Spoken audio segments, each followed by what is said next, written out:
Hello everyone, in this video I'll be showing you a pure 12 ARCHFEY Warlock build in Baldur's Gate 3. This is the least popular subclass for the Warlock, but that doesn't mean it's bad. The Warlock has a lot of cool tricks up his sleeve, and it actually got a pretty substantial buff into patch 8. Now with the ARCHFEY, we get at level 1 the Fey Presence, which allows us to either charm or frighten nearby foes with the Feywilds, Beguiling, and Disturbing Magic. So this can be pretty interesting if you want to set up your team around frightened. I want to mention one notable weapon with the Bow of the Banshee, because this will give whoever wields the Bow of the Banshee that attacks a target that is frightened will get a 1d4 bonus to their damage and attack rolls. And this accounts on melee attacks, bow attacks, and spell attacks. So this can actually be pretty synergetic. We also get options of taking the Sleep and Fairy Fire spell, although Hex is going to be one of the best options, and Armor of Agathis can be pretty nice as well. But I also like to take the Hellish Rebuke early game for just a bit of extra chip damage. Now, we get access to two of the best cantrips in the game with Booming Blade and Eldritch Blast, so ranged and melee. Yeah, this is a big boost from patch 8. Now, we want to take our Charisma 17 if you got the Hags here to take it up to 18. Otherwise, we're going to go with 16. And then we're best to actually spec into our Dexterity stat and go with a stat spread of 16 Dex, 14 Constitution, and 16 Charisma. Some people prefer having higher Constitution, so you can swap those two stats, but I like the higher Initiative and Armor class. Level 2 Eldritch Invocations, we're going to go with the Devil's Sight so we can see Magical Darkness and Repelling Blast for that pushback on our Eldritch Blast. I guess at this point we can take the Fairy Fire or Sleep spell if you prefer having either of these. Armor of Agathis, actually I'm going to take that, it's better. So you can use those, but the spells for this class kind of aren't great. We'll also get the Pact of the Blade there, allowing us to bind our pack weapon, use Charisma for our attack rolls. And then we also get access to Shadow Blade, which is amazing. However, I find Hold Person to be a little bit more dependable at this level. We don't get from the Fiend, which gets Scorching Ray, which is a great spell. So we kind of struggle in damage there. We're going to be using mostly Eldritch Blast. Now for our next cantrip, Mage Hand to throw health potions and water bottles is pretty nice. Or you could also use Toll the Dead there. Okay option. Friends if you're the face of the party. And then at this point, I like to take Shadow Blade. If you don't like Shadow Blade, your best options are Mirror Image to increase your armor class by 9, or Misty Step, although these don't scale up quite like Shadow Blade does. So at higher levels, they're not going to be that great. Now, for level 4 feat, I like to take Alert for the +5 to Initiative, especially early game. This is just super effective to be able to go first in combat, especially when we can take out a couple enemies sometimes. Because at level 5, we get our extra attack with our packed weapon, which is Shadow Blade, which is now going to be a 3d8 because we now get access to level 3 spells, with things like Hunger of Hadar being available, as well as Counterspell, which is really dependable and nice to have. I just like to have Hunger of Hadar, Eldritch Blast push back into there, Frightened targets push them into there, keep them there with the Frightened because they can't move. At level 5, we'll be taking the Agonizing Blast feature there. And the reason we want Devil's Sight is you can use a target, like your Rangers or your Rogues can shoot an arrow of darkness and you can hide out in it. Now at level 6, we get the Misty Escape. Upon taking damage, we can become invisible, and on our next turn, we can cast Misty Step, although it'll break our invisibility. It's nice. Being able to turn invisible is such a nice boost. This allows us to be, like, we don't have to focus as high on our armor class value. We can actually be focusing more on just trying to output some damage or some other supporting features. And Counterspell, I like to have it. You'd rather have Counterspell and not need to use it than need a Counterspell and just have your run end if you're doing something like Honor Mode. Into level 7, we're going to go with the, I like Dreadful Word Confusion as a Warlock spell slot is nice. This is actually a really good spell, and it'll increase in size if you upcast it.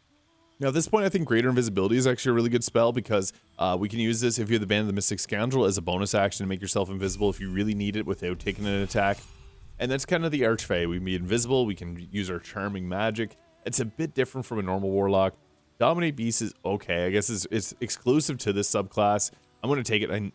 I don't like it. We're going to go with, I guess, Mirror Image or Misty Step are good choices, I guess. Plant Growth even is nice for non-concentration crowd control.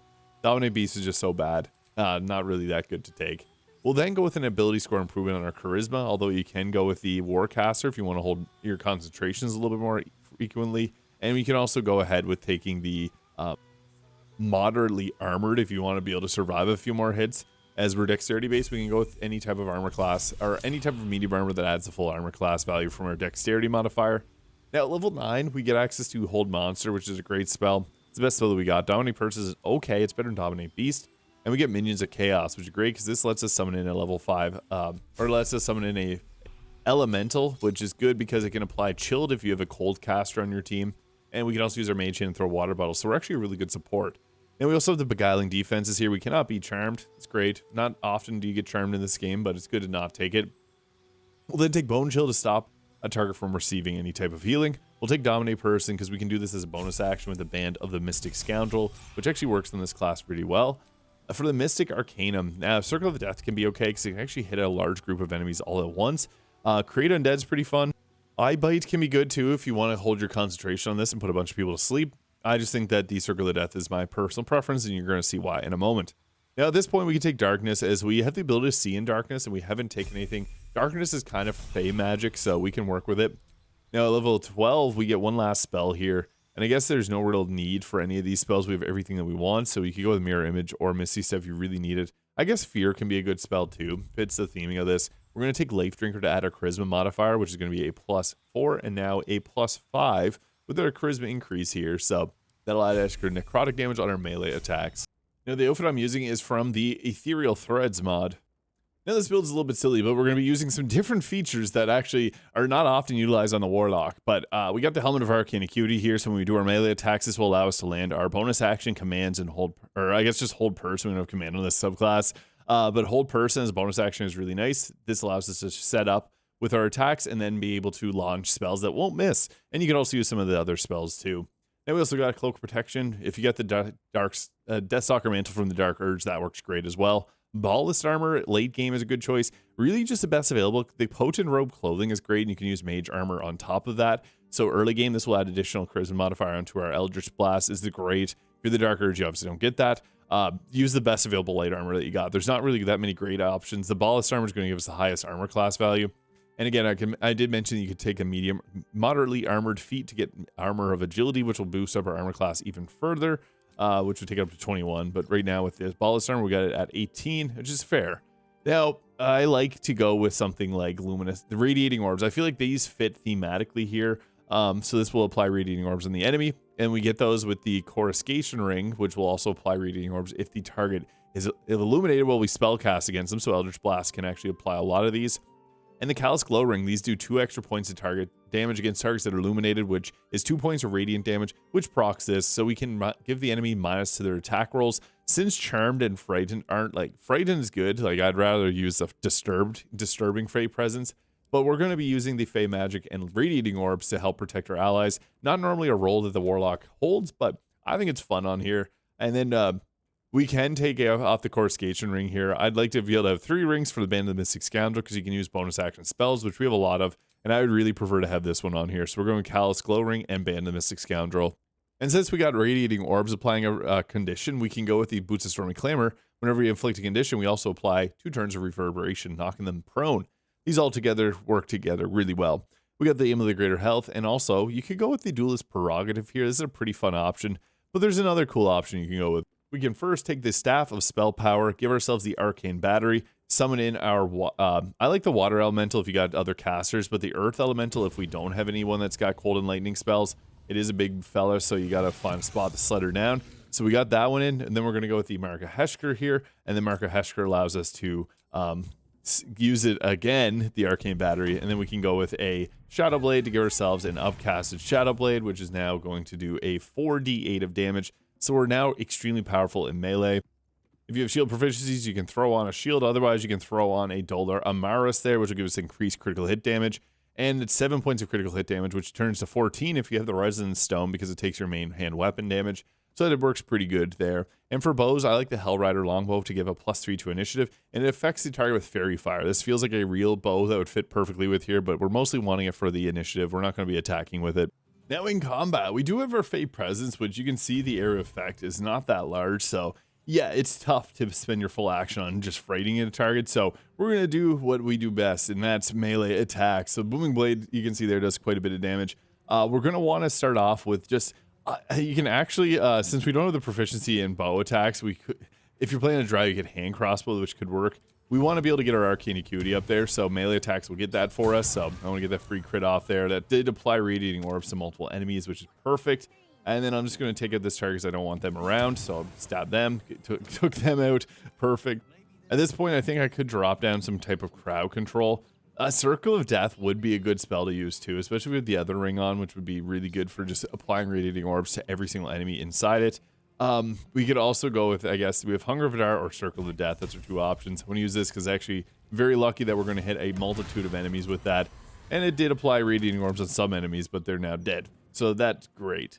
Now we just have a bonus action left, which is great because we didn't use our concentration on anything. So we can then hit command on 4 people. We have a +6 to our spell save DC, so that actually is really good. I messed up and pressed hold monster, which only lets me hit 1 target. Oops, I meant to hit everybody. This lets me show off the Misty Escape now, which whenever we take damage, we can become invisible. We also get Hellish Rebuke there, but we're going to turn invisible. This is one of the subclass features. Pretty cool stuff. If you have the ability to charm targets, that kind of feels more thematic, but I mean, turning invisible is kind of fun, especially if you've got other teammates that would rather take the hits for the team. It's funny, an enemy just jumped over top of me and got reverberation just from being nearby. My creature there, this is the threatened on them, even though we're invisible. It's kind of funny. But our elemental here is really nice because you can use this just to get some extra chip damage off and knock targets prone. That's 14 extra damage. And we are invisible, which is great. We can get some critical hits off if we want to attack that target. Now, Eldritch Blast is kind of fun. This is like the core part of a Warlock, so I'm going to go with good old-fashioned Eldritch Blast, trying to take these targets out. We'll just blast them there. It did a bit of extra radiant damage, so that's 4 turns of radiant orbs on that one, nothing on the other target. That's fine. We could have attacked with all 3 there. And I guess we have this target in a hold person, so that's fine. We can just let them... Actually, you know what? I'm just going to go get the critical hit off, and hopefully we don't get mind broken here, and we did. And the Earth Elemental also has Seismic Strike, which is pretty useful, because then you can knock targets around and give them trembling legs. And I don't want to get hit with the mind broken again, so I'm just going to start off with a hold person. We got 4, not a very high hit chance because I lost my Arcane Acuity, but we have 4 targets that we can possibly lock down here, and we did, so I'm going to go ahead here. If I had a Booming Blade, I guess I lost my action from that, but that wasn't a bad idea because that just locked down 4 enemies. And we hit them with Reverberation, which is kind of funny because, again, our Elemental there, Hellish Rebuke, 30 damage, and they saved. That was pretty nice. A little extra damage. We did burn through our last level 5 spell slot, but everyone stayed held, so that's perfect. And then our Elemental can go with a big punch and get a critical hit for 19 damage, knocking them prone for some reason. Then it's our turn again. And we do have our good old-fashioned Booming Blade here that we can do, which will hopefully do a good amount of damage to this target. Nice. That took out that target too with the exploding damage. So we'll just go ahead here, attack this one, 78 damage. Critical hits with that is really good. And I don't normally like to use the Mind Blast ability here, but I don't really have many other options because this person just woke up and I don't want to keep getting hit, and I lost my haste to show off the build, so we're just going to blast away with Mind Blast, which can sometimes just be, oh, we brought in more guards. Don't normally like to do this, but we had to help from the other teammates here because I just need to get these characters gone right away. So yeah, I can't make it back there, so I'm just going to use the Eldritch Blast. Not close enough to get the free crit, but enough to get an extra damage off. So yeah, that's great. Nobody succeeded on their saving throws, so we'll use this attack again to hit everybody. Just a little bit of chip damage.